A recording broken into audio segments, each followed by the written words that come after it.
Hey there, Danielle Matthews here. I'm coming to you live from Florida. And if you haven't come across my content before, I work with people on a spiritual journey, on a healing journey, taking their darkest moments and transforming them into stepping stones for growth. I talk about post-traumatic growth all the time and using what seems to be breaking us to actually propel us forward. We can always shed light onto dark times, and they seem to just vanish. Today is Monday, and we do book club on Mondays. So this week, we are in the Power of Now with Eckhart Tolle. Book club members joining me live. As you get here, please just let me know that you're here and say hello in the chat. With the Power of Now, if you haven't been part of book club, I promise you this conversation today is something that you will enjoy. You don't have to have read the book. We really just take some of the things and principles that are being taught and we expound upon them, sharing our own stories. I share insights, things like that as they come along. And if you would like to be part of book club, we have a Telegram chat you can join for conversation in between. We meet live every single Monday at noon Eastern time. If you're catching the replay, just put replay in the comments and let me know that you caught us on the replay. I absolutely interact with everything that I see. So if you have questions, if you have your own insights, as we discuss this together, it gets more and more profound. This book, I had the person that recommended this to me said, Danielle, if there was one book that you could read in a lifetime and you only had one choice, this would be the book. And with that kind of endorsement, I thought, all right, well, I better read this book. If this is the one and only, I better read it. If you get value from this throughout, please share it on your page. I would love for this content to get in front of more people and for people to really connect with it. So book club members that are here, say hello. I see many of you now on live watching. It's good to see you. It's good to be here. I hope that you are loving the book. And we didn't quite get to where I had dropped us off at last week. So I want to start back. I want to start at page 12 and we're going to go through page 26. We're biting off a lot this week, a lot to cover. Next week, we will be in chapter 2. So chapter 2 is just 10 pages, so I think we can get through that. But with the chapter that we're in now, I want to just kind of dive right in. So for those of you live with me, if there was something that stuck out to you, a quote that really hit you, something you had a question about, of course, put it in the chat. We'll discuss it here together as a community. But I want to take us in. I'm going to start us at chapter 1, number 12. It says, what's the greatest obstacle to experiencing this reality? So basically, he writes this book. I really like how he writes it. He's writing it in a question answer format, saying look, as a spiritual teacher, these are the common things that most people are asking, and us as human beings are probably asking the same question. So this question is basically, what's the greatest obstacle to being able to experience life without the mind getting in the way? And he says, identification with your mind, which causes thought to become compulsive, not to be able to stop thinking is a dreadful affliction, but we don't realize this because almost everybody is suffering from it, so it's considered normal. I don't know if any of you have found this, but as you've kind of been on your spiritual journey, you've been on this personal development journey, you've been learning more about yourself, have you felt kind of alone? Like you don't resonate with maybe the people you used to resonate with? Put a 1 in the chat if that's you. I think that this is normal because you start to realize hang on a second, everybody's caught in this game that's not real. And as you start to realize your own thoughts aren't you and there's more to life, you kind of disengage from them. And, then you don't even want to get into conversations sometimes that just don't feel as important. Yeah, Lynn's saying 1. She's there. She's felt it. He says, the compulsive thinker lives in a state of apparent separateness. In an insanely complex world of continuous problems and conflict, a world that reflects the ever-increasing fragmentation of the mind, enlightenment is a state of wholeness, of being at one and therefore at peace. So I've got yin-yangs everywhere. I keep one on my desk because to me, it's life is full of polarity. Life is absolutely full of polarity. It has good and bad times. It has, intense things. It has pleasurable things. It has sadness and it has happiness. It has all these things. And what he's saying is that when the mind gets engaged in liking certain things or disliking certain things or however it may be, it pulls away from its essence, its being. But when you can just be okay with whatever is, like, you're whole again. And that wholeness, that being is it. It's the thing that sits behind all the thoughts that bounce between, the dark and the light. So this symbol to me helps so much. And that's why I also, have it over my shoulder. Lou says, it seems like my sister grows with me toward enlightenment. Lucky you. That's wonderful. Tina says, hi, number one, I like being in the moment. I like the being in the moment exercise. Yeah, really good. Really, really good. So I liked this special note that he said. I had literally put like, wow. He says, a little note to self on page 13.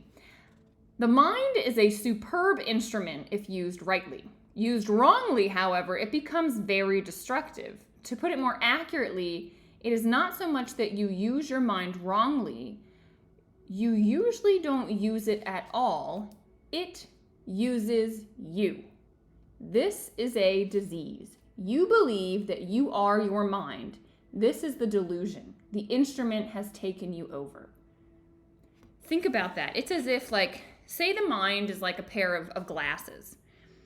And we as witness are looking. And we realize that, well, glasses are a very helpful instrument to see. The mind is a very helpful instrument to take in the world. But we get so distracted by, like, just looking through the glasses as the witness. We think, well, we are the glasses, and this all there is all there is. And what Eckhart Tolle keeps reminding us is, like, listen, take the glasses off. Like, you don't have to only look through the glasses. You can look at the glasses. You can realize that there is way more to all of this. And sometimes it's helpful to have the mind to perceive things, but sometimes it's not. Because sometimes that mind is just looking at, terrible thoughts. It's looking at stuff from its past. It's like not really, shaping the truth of the reality. Hey, Shar, good day to you too. I hope that helps, because that visual, when he said it uses you, it's like the mind takes over and says, okay, like, you are going to focus here and only here, and this is what you're going to be obsessed with, and you can't be happy until you get this thing I'm looking at in the future, and don't try to do anything else. You need to stay right here. And so this incredible being that we are, all of it gets pulled into the mind, and it's like, what a small thing to look through. Like, there's so much more, and yet, boom, here we are, stuck in this. It's wild when you think about it that way. I never thought about, like, the mind is abusive. The ego it's mischievous, and it torments you by just making you only look through it. And it only exists by having you there, right? The glasses, just like your mind, it needs something to perceive through it in order for it to really have any use and be in existence. So, how many of you have found the off button? I like that he asked this question. He says, have you ever found the off button to your thoughts? Put a 1 if you found the off button. Put a 2 if you're like, no, my mind is always going. Absolutely always going. Yes, Lou, it is like having blinders on when you've got, that happening. So Lynn says she has been able to find the off switch. I have also been able to find the off switch. Juliet has been able to find the off switch. What has helped you find it? Karen's been able to. Yeah, anyone not? Like, there's people that I know, me for a long, long time, I could never turn it off. It was like my mind was constantly going. For those of you that said 1, what turns it off for you? For me, it's meditation. It's time outside. It's time in nature. It's being super absorbed in the moment. Robin says meditation for her, like cooking a recipe. I think cooking is very, like, you're super just focused. Skiing, yeah, it's like when you have to be so present, it's like that's when all the chatter is quiet. Marie says she's a 1-2. Sometimes she can't turn it off, but she's experienced it. Yep. All of those things. Yeah, those are the secret hacks, right? Those are the secrets. All right, so that finishes out where I was trying to get us last time, and I want to talk about the last kind of bit I underlined in that part. It goes from 13 to 14. He says, it's almost as if you were possessed without knowing it, and so you take the possessing entity to be yourself. But the moment you start watching the thinker, a higher level of consciousness becomes activated. And it's interesting because the mind doesn't want to die. The mind is only in existence because we give it that, right? Because we look through it, and therefore we allow it to exist. And I think there's a really interesting from the Bible. You know, Jesus says in the Bible, it says something along the lines of, "You must die to be reborn." And this is that to me. It's like the mind, the ego, this thing that has taken over everything has to die. It has to dissolve. It has to go away. It has to be disempowered. It has to go be set over here so that you can be reborn in the truth of who you are, connected to the infinite, right? Not just, identified as this tiny little thing. Like, that has to die in order for you to be reborn. I think that at least is the interpretation I take from those words, and it makes sense based on, this text, things we've heard from Wayne Dyer. Tina says she's still working on getting the thoughts to quiet down. I get it.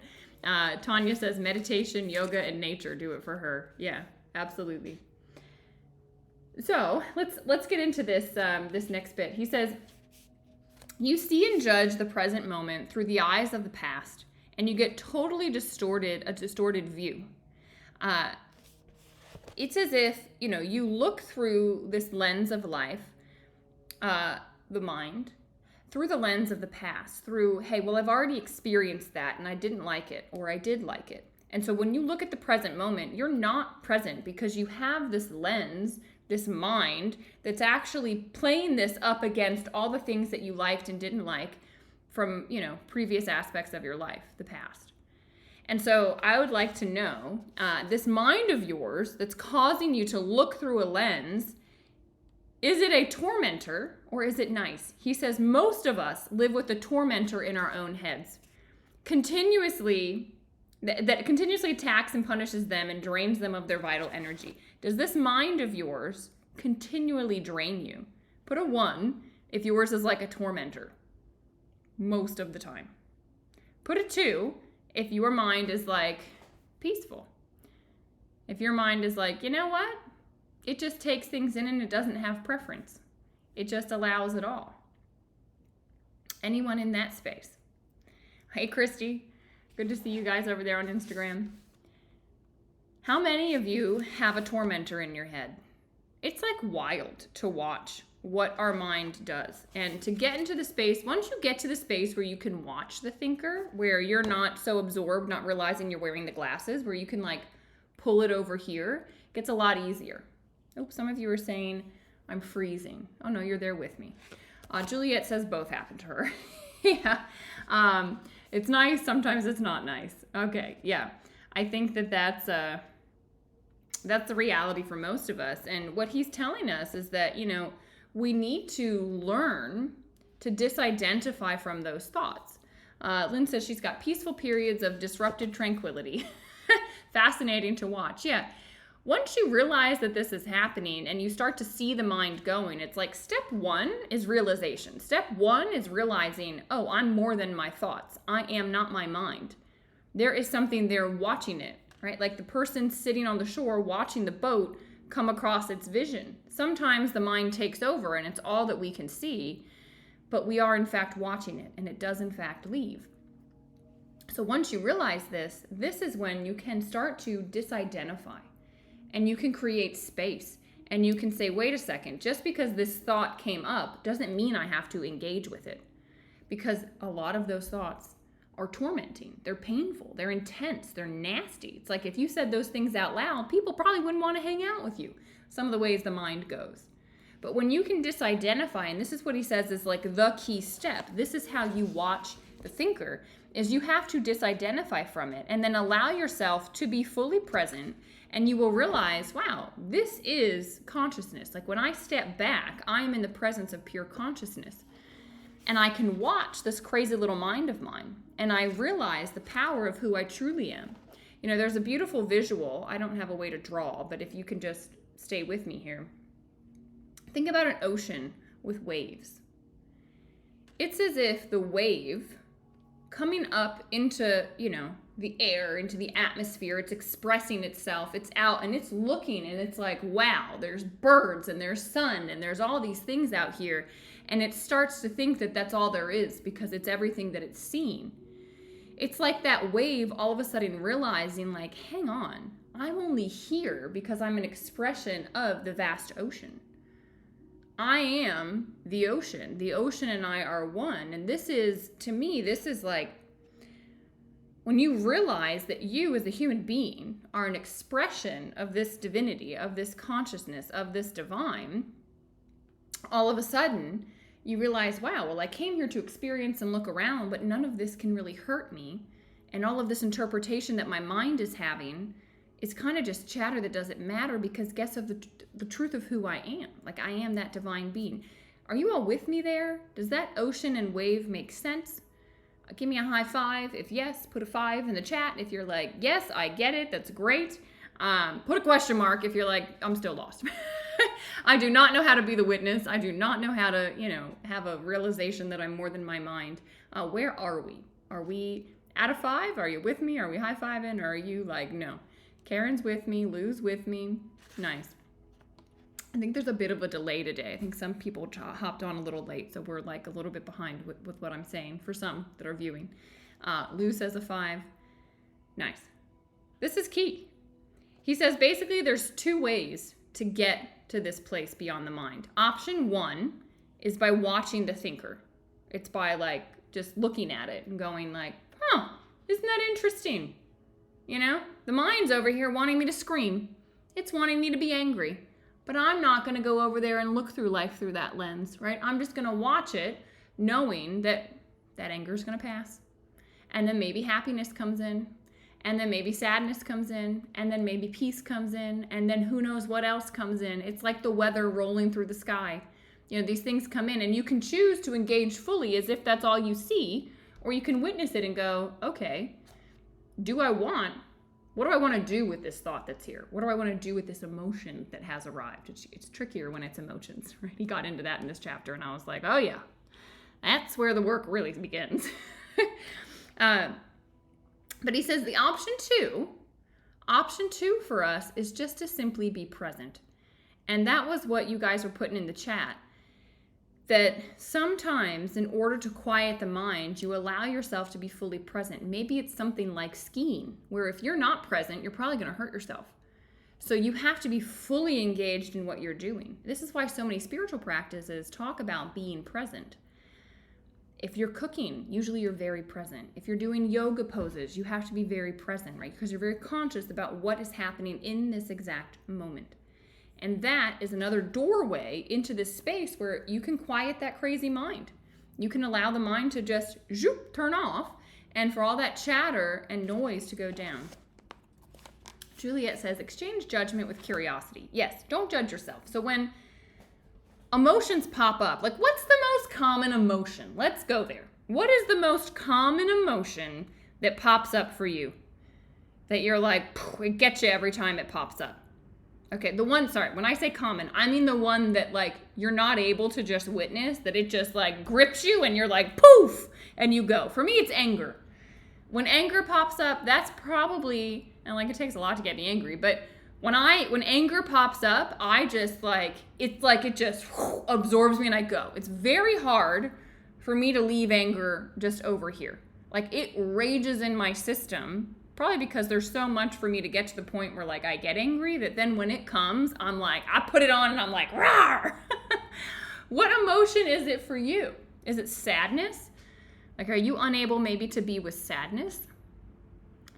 Is it when sadness comes that it like absolutely just, it takes you over?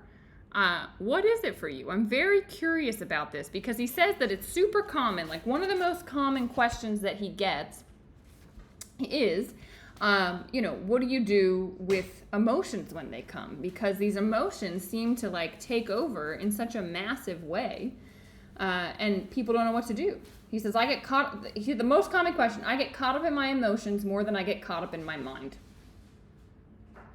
Okay, depression, anger, definitely one. These are the things I'm seeing in the chat. Yeah. These are common because they're so intense. Anxiety. I think I think anxiety is one that pulls a lot of people. Christy says frustration fueled anger gets me. Yeah, when you're frustrated with something. Frustration, I think, is a tough one for a lot of people. It's it's interesting to watch, and then you go, well, that's where my work is, and you don't judge yourself. As Juliet says, don't judge the fact that you engage with that. See how quickly you can pull yourself back, and then be curious about it and go, yeah, I wonder why that always gets me. Like, what is it within me? And okay, what can I skillfully do next time so I can have a more skillful response? If it's like in a moment and it's an argument and someone's yelling at you and you're like, well, I need to defend myself and I got to yell back. See if instead, maybe you just say, I need a moment, and you walk away. You walk away and you go outside and you ground yourself, or you go for a swim, or you go for a bike ride, or you go take a shower, or you go meditate, or you go do something that just allows your equilibrium to come back.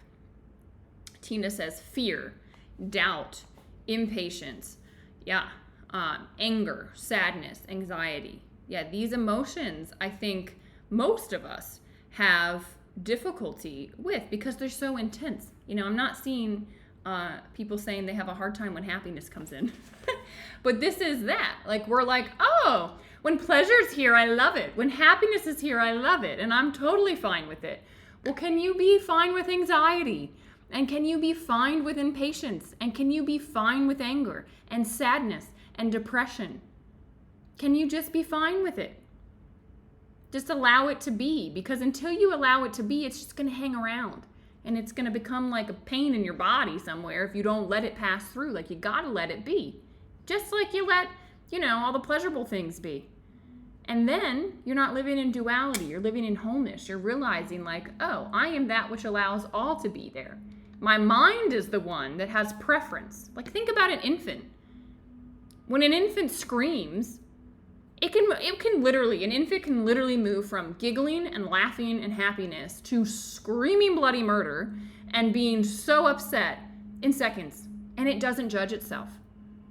Because it doesn't have the mind there saying like, oh, it's wrong to scream. Don't ask for help. Don't bother people. You need to be this way because you get more love and you get a nice response from people when you're this way. It doesn't have that mind yet. It's just in the totality of who it is. It's allowing those emotions that are coming through, which are normal for the human experience. The infant just expresses them, flowing from one to the other and one to the other and one to the other, because it's in its beingness. The mind hasn't developed enough. We, as adults, have this mind, and we're like, well, it's not appropriate for me to scream at the job. And like, no, maybe it's not, but you can let the anger be there. You don't have to repress it. You can skillfully allow it to be in your world. Making sense? When I think of infants, I just love it because they're just this like beautiful, beautiful flow. All right. Juliet says, dissociate from the moment. Yes, physically step away. Yeah, if you can. You don't want to like go into la la land and have like a bypass of it, right? You need to be with it and allow it to flow. But it's good to just, get yourself some space. Absolutely. Guys, if you're getting value from this, please share it. Share it to your page. Share it so others see this. This is something that I think so many people, if they understood these teachings, would just have an easier time at life. Invite them to book club. Get them in our Telegram chat, right? Invite them to come on Mondays. What he says here is, why should we be addicted to thinking? And he's talking a lot. This is like a question people have. And he's talking a lot about how you derive your sense of self from the content and activity of your mind.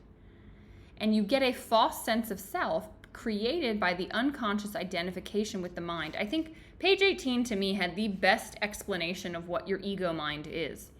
And what came to me was an analogy that, like think about a container or a glass. Right now you would say this is water. And if I were to pour it out and, pour something dark in, you might say, oh, that's tea. That's coffee. And then you take that out and you pour soda in, take it out, pour lemonade in. And, you're identifying this by the contents of the container. But it's actually just the container. It's pure capacity for something to be in it. It isn't water. It isn't lemonade. It isn't coffee. It isn't tea. It's none of those things. Even though at times that's what's in there, it's really just the capacity for those things to move in and out. And the truth is the same about you. You are just a container. You are just a vessel that happiness can move into, that sadness can move into. You're a vessel that your job moves into, that your kids move into, that your house and home move in and through, right? These objects, these way of identifying ourselves in the world, these emotions, these are all aspects that come in and out of the cup, the container that is you, but none of them are you. And what happens is it's so easy to say, this is water. I am a teacher. I am X, I am Y, I am Z. It's so easy for us to just like completely identify with the thing that's in the container, with our job, with our things, with our belongings, with our kids. I'm a mom of, whatever. I see Alyssa here. I'm a mom of 3, right? It's so easy to get just super engaged by what's in there. And the truth is, you're not any of that. And I had this lesson come so hard, so fast, when I had my car accident. I had been so identified as Danielle is the top performer in school. Danielle gives back to her community because she teaches in a low-income area. Danielle's a snowboarder. Danielle's blah, blah, blah. A great friend, a great girlfriend, a great daughter, a great granddaughter. I was identified as like all these things that had been in my container. It's truth, like there's water in there. Those things were true about this, Danielle. But then it was like my accident happened. All those things got poured out of the container. I couldn't snowboard. I couldn't teach. I couldn't, I wasn't nice to be around because I was in pain all the time. Like I wasn't any of the things I had been before. And I felt so empty because when there's no contents in here, it's confusing. It's super confusing because we so long have thought, well, I'm the thing that is within me, right? I'm the emotion. I'm the achievement. I'm whatever. For so long, we've been so identified with that when those contents pour out, as they did for me, I didn't know what was up, what was down, and who I was. And it caused me to start questioning. And that's when I realized, like, I'm not my mind. I'm not my achievements. I'm not the water. I'm not the lemonade. I'm not the tea. I'm not the snowboarder, the teacher, the any of that. I am that which allows all of those experiences to move through. I'm the container. And, like, let's enjoy the experiences that are there. Embrace them because they're going to move away, right? They're going to move away. This body that I'm in, it's going to change. It's going to move. Right now I'm sunburned, right? I'm just embracing the sunburn, right? Because this body right now is going through that and it's going to move through. And we all know, right? Those of you that have the secret of redox, this is helping that burn move through quickly. But, this is, to me, when you get the essence of this, it's everything, because then you don't mind when things leave the container because you realize, well, I'm not that. I think this is why relationships can be so hard because we get so identified with who we are in that aspect because that's what's in the container, that if that relationship were to end or the person passes away or something happens, we have this massive loss because we've been so identified. We forgot that we were the container that was holding that space. Glad you all are loving this. Thank you, Lou. I know. I love to teach. So hopefully, I think, like with what Eckhart Tolle is saying in this book, to me, I need analogies. Like it's so deep, it's so profound that if you don't have this like context, to me, like I need visuals to understand what he's saying. Are these visuals helpful to you? Huge insight here for you. Good. Put a 7 in the chat if you got an insight through what I shared today, or maybe just from this chapter. Put a 7 in the chat. I'd love to hear if this hit for you. I know some of you are delayed, so I'll give it a little bit of time for the chat. And we've got a couple of minutes left. Karen says very, very deep. I want to see. There was so much good stuff in this chapter. I think we could have a book club for a year just on chapter 1. But I wanna end with this. So I'm seeing lots of 7s in the chat. All 7 with tears. Aw. Sending you love, Tina. I'm happy. Like that's when it hits, when your soul recognizes the truth of what's being shared, it hits on a very deep level. And those tears, let them be there. No judgments. Like that's like the soul's recognition of truth. That's what you just had, Tina. Candy said she had to read this chapter 3 times. Yeah, that's why we're discussing it, because it's deep. I mean, this is deep stuff. And I want to talk about, he talks about connecting with emotion. He says, you say that an emotion is the mind's reflection in the body, but sometimes there's a conflict between what the mind says and what the emotion says. And so what do we listen to? And Eckhart Tolle, I'm on page 22, he says, the thought will be the lie, the emotion will be the truth. Wow, wow, wow. The thought is the lie, the emotion is the truth. This is wild. I want to try this with you. Let's just see how it is. It's going to be a quick exercise. I want you to close your eyes. And I want you to just take a couple of deep breaths. In through the nose, out through the mouth. Just allow yourself to be in this moment, be present. Let all the chatter, all the insights just sit aside for a moment. And I want you to ask your body, what does yes feel like? And just sit quietly. Something will come. What does yes feel like? For me, yes feels like some fluttering in my heart. What does yes feel like for you?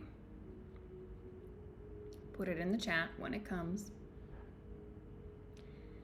And then I want you to go back in and take a few deep breaths. And I want you to ask the body, what does no feel like? For me, no feels like a little constriction in my throat. That's where I feel no. Okay? Now, I want you to ask the body, go back in, what does maybe feel like?